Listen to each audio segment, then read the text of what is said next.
Hey guys, welcome back to the channel. So behind me I got a 2015 Chevy Cruze. This thing has around 92,000 miles on it, and we got a leaking thermostat housing, so we're going to go ahead and replace that. Now before we go ahead and do that, I just want to mention, if you guys haven't subscribed down below, go ahead and subscribe. It'll definitely help the channel grow. Now let's go ahead and repair this thermostat. So we're looking at the engine bay, guys, and our thermostat is located right here.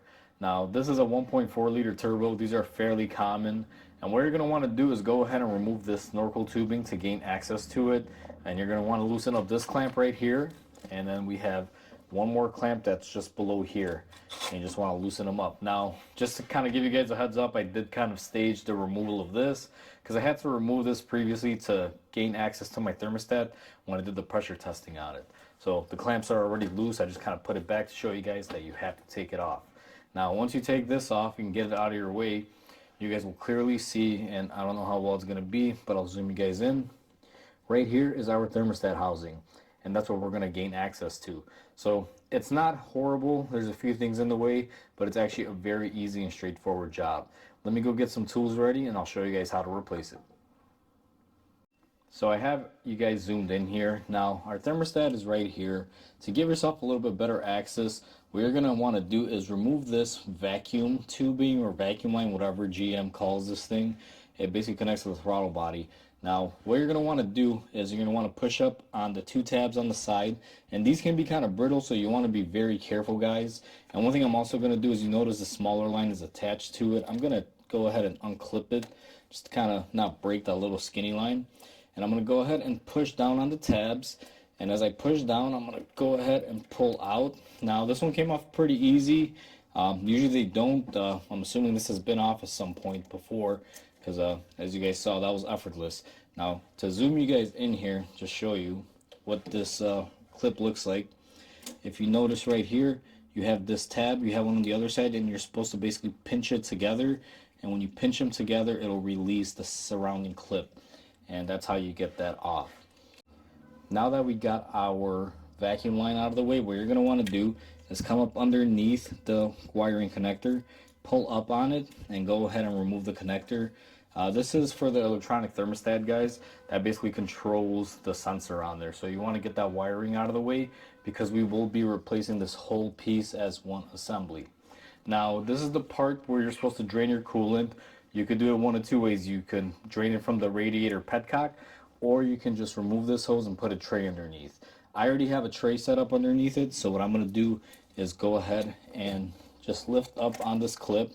Now these clips can be a little bit of a pain. As you guys saw, mine came out sideways, but you're going to want to lift up on it and make sure it stays in its groove, or just completely move it, which is what I'm going to do, just like that. It's quite simple. You guys can see it has little side hooks. I'm going to go ahead and remove that and reinstall it later before I put my hose back on there. Now that you got the clip removed and out of the way, what you're going to want to do, and it's going to be a fairly tight spot, is you're going to want to come in here and just kind of wiggle it and twist this hose out. And be careful, because there will be coolant coming out. Hopefully you're doing this on a cold engine, not a warm engine, guys, because if this is warm coolant, you can potentially burn yourself. So now that we have that and we have a drip tray underneath, you're going to let it run out and drip out its coolant. After it's been dripping for a while, and you guys will probably pick it up on the video that mine's still dripping, what you're going to want to do is remove 3 bolts. Now they're kind of in a triangle configuration, and these are going to be E-Torx bolts. They're basically a E10. Kind of looks like a star pattern in a way.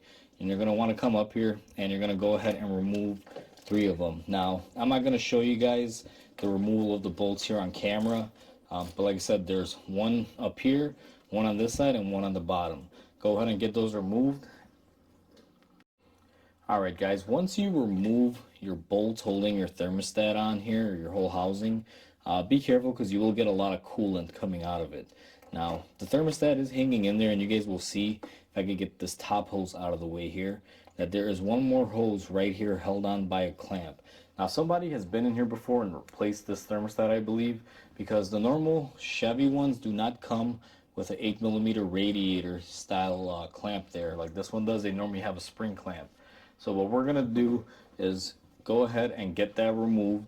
If you have the spring clamp version, original from the factory, You're gonna have to loosen it like we did all the way to be able to gain access to it, because the clamp, you're not gonna be able to get the pliers in here, so you're gonna have to basically leverage it down to be able to get pliers.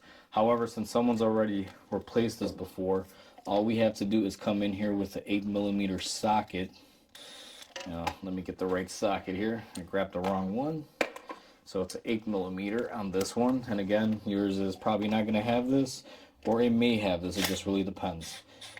Go ahead and loosen that up. Now, it's kind of a hard thing to use these clamps on here because this is plastic. It can break very easily.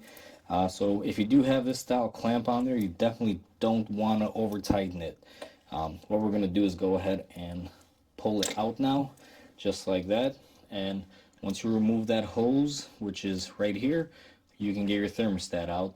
And if you guys will also notice here, just kind of help you guys out, you'll see the 3 bolts. You have 1, 2, and 3, and that's how you get your thermostat off. Now that you got everything off, guys, before you install your new thermostat housing, you're going to want to clean your flange area here. Now, I just use a little bit of a Scotch-Brite pad. I'm going to come in here and just, clean up my aluminum. Make sure there's no pitting, and I would say be careful using a power tool here because you can easily take off a lot of material on this aluminum housing, and you may have a potential leak there because it does use an O-ring style gasket. So I just like to use this red scuffing pad, and it cleans up a lot of things from the aluminum without harming it. So I'm going to go ahead and do that off camera, and I'll be back once it's all done and ready for install. So I went ahead and I got my area cleaned up. Everything is nice and contaminant free. And what we're going to do at this point is go ahead and take our new thermostat assembly. Now, most thermostat assemblies will come with the thermostat. It's all in one. You will typically get the sensor brand new there, and just as you see it here, all in one. And they should come with the gasket. You guys can see right here, this is the gasket. Now, the way I like to begin this is I'm going to go ahead and take my thermostat and try to get this hose back on it. And what I'm going to do is spray some silicone spray on the actual fitting and everything to try to make it a little bit easier for me to put it on and slide it on there, because I find this can be the challenging part just because of where this hose is located and the angle of it. So do your best and try to be careful here because this thing does have some water left in it. You just got to connect these two. And what I'm probably going to opt to do is, and I got to move the camera because it's in the way, guys, but I'm basically going to sit or stand where the camera's at and kind of grab it from behind and then put this in there. I don't know how well the camera's going to pick it up here, but hopefully it can show it to you guys. And this is a little bit of a struggle, but it's not horrible. As you guys saw right there, I was able to get it in, and hopefully the camera picked it up there. And once you get that on there, what you're going to do is go ahead and line it up. Now, what I like to do is kind of mock it up, and then I'm going to push the little clamp on here so it can kind of fit perfectly with that, so I can tighten it up and not have it all bind up. So that right there is looking good. And I'm just going to go ahead and tighten it up. Now, be very careful. This is plastic. You do not want to over tighten it and create a leak due to a crack. So now that we have that fastened on there, what we're going to do is hold up our thermostat, and we're going to go ahead and reinstall the 3 retaining bolts. Now, I'm not going to bore you guys with this stage and show you me threading in and tightening up these 3 bolts. So I'm going to go ahead and pause the video here and get this bolted up and be right back with you guys. Now that we went ahead and we got our thermostat bolted up, what you're going to want to do is take the clip that you removed off your hose. Now, sometimes this clip will come off, sometimes it won't. If it came off, you'll have it. All you got to do, and hopefully you guys can pick this up, is just slide it over again and get it back into place. It can be a little annoying, but you are able to get it on there just like that, and make sure it's fully pressed all the way down. And what we're going to do is take our silicone spray and go ahead and hit the hose and the assembly. The reason why is you just want it to slide in easy. This is all plastic and rubber, so just give it a helping chance doing it that way. You can see it clearly snapped in nice and easy. Next, what we're going to do is go ahead and plug in our connector. And once we get our connector plugged in, we're going to reinstall our vacuum tube that we previously removed. And this one, you just got to kind of firmly slide in. You should hear it popping, two little pop noises. That's each side of those tabs working themselves in. And now we're just going to go ahead and reposition our small vacuum line back in its clip holders. Once you do all that and you got everything situated, what you're going to want to do is go ahead and put on your intake boot again. So let me shift my light out of the way, and we're just going to go ahead and reinstall our boot. Alright guys, so now that we went ahead and we got our snorkel in place and everything is hooked up, what you're obviously going to want to do is go ahead and bleed out the system. Now I'm not going to show you guys this step because I have many videos on how to bleed a cooling system, but basically what you're going to want to do, and the gist of it, is fill up your fluid tank here, and you're going to want to pretty much fill it up to full. Start the car, leave it on heat mode at a low fan speed, and just let the car work out the air bubbles. It could take about 30 to 45 minutes depending on the heat pace of the car. If it heats up quicker or slower, it'll all vary.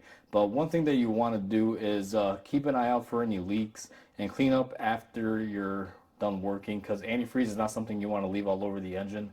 It can have a foul smell. And then once you do all that, you're pretty much all set. Alright guys, so that pretty much concludes the video on how to replace a thermostat on a Chevy Cruze with the 1.4 liter. It's real easy to bleed the cooling system. I do have other videos. You guys can check that out on my channel. But pretty much once you bolt it up and you fasten everything, you're all set to go. Fill the cooling system, bleed it out, and your car should be up and running. So hopefully you guys enjoyed this video. Hopefully this video helps you guys out if you guys are doing this repair yourselves. And with that said, please comment, like, and subscribe. It definitely helps the channel grow. I hope you guys have a wonderful day. I'll catch you guys on the next repair.